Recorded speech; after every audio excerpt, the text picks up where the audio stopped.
Olá, essa aula eu vou tratar mais diretamente, mais especificamente, da aplicação da análise sociológica compreensiva ou compreensivista weberiana na dinâmica jurídica, ou melhor, político-jurídica da sociedade brasileira contemporânea. É interessante destacar, nesses pequenos vídeos, né, nessas pílulas de aula, eu ainda não explorei dessa forma e acho que é bastante razoável, bastante conveniente deixar isso claro para todos. O Weber, com o seu esquema ou seus esquemas de tipos ideais, aquilo que eu já chamei em outro momento, né, de grande sofisticação, de grande agudeza analítica da parte do Weber, ele acaba mostrando para a gente, né, e muito possivelmente ele chega a esse ponto por causa de toda a sua trajetória no âmbito das pesquisas históricas, historiográficas, né? Mas o Weber, ele mostra para a gente que a história absolutamente não significa, não se reduz a uma percepção de evolução linear. Tá?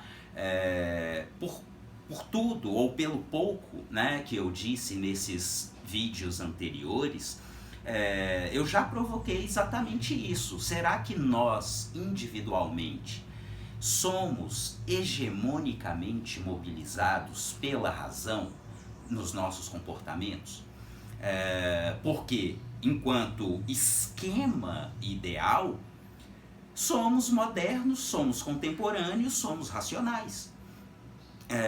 E como Weber mostra, né, que num contexto específico há uma impregnação dos elementos da tradição, do afeto e da razão, seja da razão referida a fins, seja da razão referida a valores, e no campo da dominação política ele mostra exatamente o mesmo, né? Foi exatamente a provocação com a qual finalizei o último vídeo. O que define, né, o poder político, o exercício do poder político na sociedade brasileira contemporânea? Talvez a legalidade burocrática não seja tão definitiva quanto o elemento da tradição ou o elemento do carisma. Mas é claro que aqui eu coloco isso de uma forma, pelo menos inicialmente, uma provocação, uma indagação, uma problematização para vocês. Mas voltando àquele ponto que eu preciso deixar claro desde já, com essas ferramentas analíticas, o Weber mostra para a gente que, apesar de estarmos no século XXI, pode ser, né, que a gente reproduza uma dinâmica de vida social e uma dinâmica de poder político jurídico pré-modernas, né? Ou seja, a história não se identifica com o calendário, com a cronologia, né? E isso certamente eu trago para vocês como um parâmetro de reflexão. Será que nós, enquanto indivíduos, será que nós, enquanto sociedade, não necessitamos de um certo amadurecimento, né? De levar a sério, né, esse discurso em torno de um projeto civilizatório, de uma sociedade moderna, de um Estado constitucional de direito? Será que no âmbito da dinâmica jurídico-judiciária é efetivamente a legalidade que define, ou muitas vezes é o elemento da tradição, o elemento patrimonial, né? Eu, particularmente, tratando, né, da dinâmica jurídico-judiciária pelo prisma sociológico, antropológico, não hesito em dizer que muitas vezes o que define, né, os rumos de um processo judicial, né, nas suas mais variadas searas, muitas vezes o que define é o elemento da tradição, é o elemento do patrimônio, né, antes do elemento da estrita legalidade burocrática. Mas é uma provocação nesse primeiro momento. Especificamente tratando, né, da dinâmica política, né, eu considero inclusive uma questão moral tratar disso nessa aula. Quando a gente pensa no atual presidente da República do Brasil, no senhor Jair Bolsonaro, eu me permito dizer, né, que trata-se de um agente político, né, no âmbito da política formal, completamente sem expressão, completamente insignificante, né, me permitam, um completo recruta zero, né, que ocupou o parlamento por 3 décadas, né,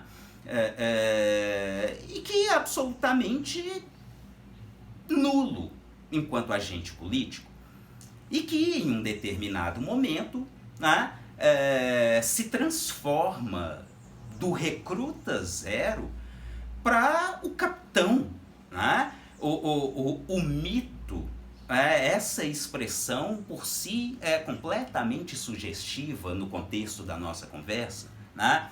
E cá entre nós, capitão do mato, né?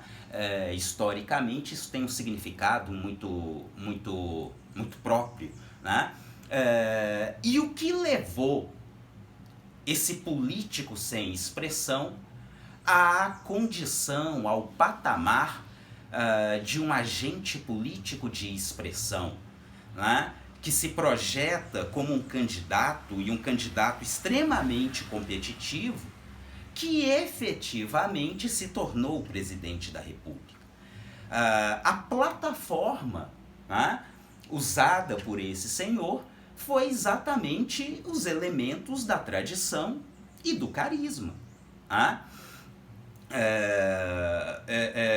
É importante mencionar nesse contexto, né, um determinado acontecimento que foi exatamente a sessão parlamentar onde se votou, né, a possibilidade de abertura de um processo de impeachment contra a então presidenta da República. Né? E naquela sessão, no momento em que esse senhor fez uso da palavra, né, ele se pautou exatamente nessa tradição. E qual tradição especificamente? A tradição do Brasil enquanto uma colônia, né? Todos os elementos de uma história colonial e patriarcal, né? Então, esse senhor chegou ao ponto de fazer um elogio enquanto parlamentar, numa sessão solene, né? Assistida por todo o povo brasileiro. Ele fez uma ode, um elogio público a um notório torturador do Brasil da ditadura militar. Ele espezinhou, né, a condição de gênero, de dissidente político, de uma série de outros elementos da então presidenta da República. Né? E nesse momento, o parlamentar Jair Bolsonaro teve uma atuação definitiva para fazer vir à tona uma série de valores que estavam sufocados, que estavam recalcados no contexto do Estado Democrático de Direito, né, no contexto da Constituição da República de 1988. E a partir do momento que tudo aquilo que estava recalcado veio à tona, né, isso repercutiu de uma forma muito violenta, né? Poderíamos chamar um tanto genericamente de florescimento, descontrolado, né? De um discurso de ódio, né? Expressamente contra minorias raciais, sexuais, minorias identitárias no sentido mais amplo, né? Então aí a gente tem a afirmação de uma tradição colonial pautada no heteropatriarcado, né? Pautada na violência, pautada na ilegalidade, né? Então, se essa postura, se essas ações no âmbito do governo se dão à margem da lei, o que constitui tecnicamente um estado de exceção, e eu particularmente não tenho dúvida de que temos vivido em um estado de exceção já há alguns anos, né? Seja quando tratamos, né, de posturas de todos os poderes, para muito além do executivo. O executivo tem levado isso a um paroxismo, né, mas também com o poder legislativo e até mesmo com o poder judiciário, né? O que legitima, o que justifica isso são os elementos da tradição e do carisma, né? Não em vão o rótulo de mito, que foi um ingrediente, que foi um componente sem dúvida definitivo para o sucesso do Capitão do Mato, né? Que ainda se pauta na lógica do Capitão do Mato, da subalternização, né? O Brasil como capacho, né? Das dinâmicas imperialistas, né? Toda a retomada de um processo de subalternização, de inferiorização. Hoje, rigorosamente hoje, né? No contexto da atual pandemia, e isso continua mobilizando uma parcela expressiva da sociedade brasileira.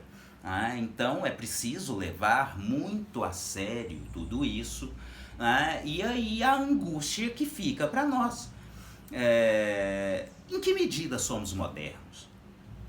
Em que medida somos modernos?